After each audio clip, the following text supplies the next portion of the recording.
Alors ici, on est la station fruitière de Pau-Creux, hein, qui fait partie de l'IAC, et nous sommes plus particulièrement en pépinière, dans la collection de citrus endémiques à la Nouvelle-Calédonie. Ce sont des plantes qui existent à l'état naturel et qui ont pour intérêt de s'être adaptées dans le milieu dans lequel on les trouve à l'état naturel, c'est-à-dire une adaptation au sol, une adaptation au climat. Dans les localités où on les a retrouvées, ce sont des localités à faible pluviométrie annuelle, donc ce sont les endroits les plus arides de la Nouvelle-Calédonie, sur l'ouest calédonien.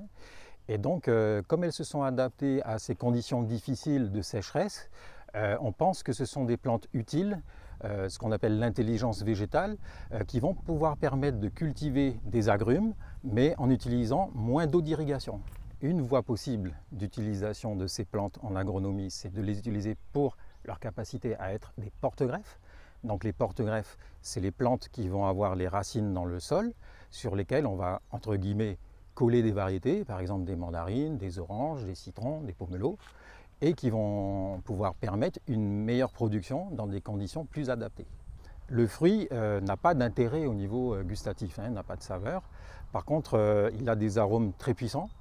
Et donc, nous pensons que les autres voies possibles en agronomie sont d'un côté la cosmétologie et la parfumerie, et d'un autre, tout ce qui est lié aux substances naturelles, c'est-à-dire utiliser des odeurs, des volatiles, ce qu'on appelle des volatiles, pour lutter contre, par exemple, des insectes ou des maladies. La Nouvelle-Calédonie, elle n'est pas refermée sur elle-même, elle est dans un contexte mondial. Et on sait que l'évolution ces dernières années, ça a été le contexte du changement climatique global. Donc l'intérêt pour nous de notre biodiversité locale qui est absolument exceptionnelle, c'est d'utiliser l'intelligence des végétaux pour faire face au changement climatique global.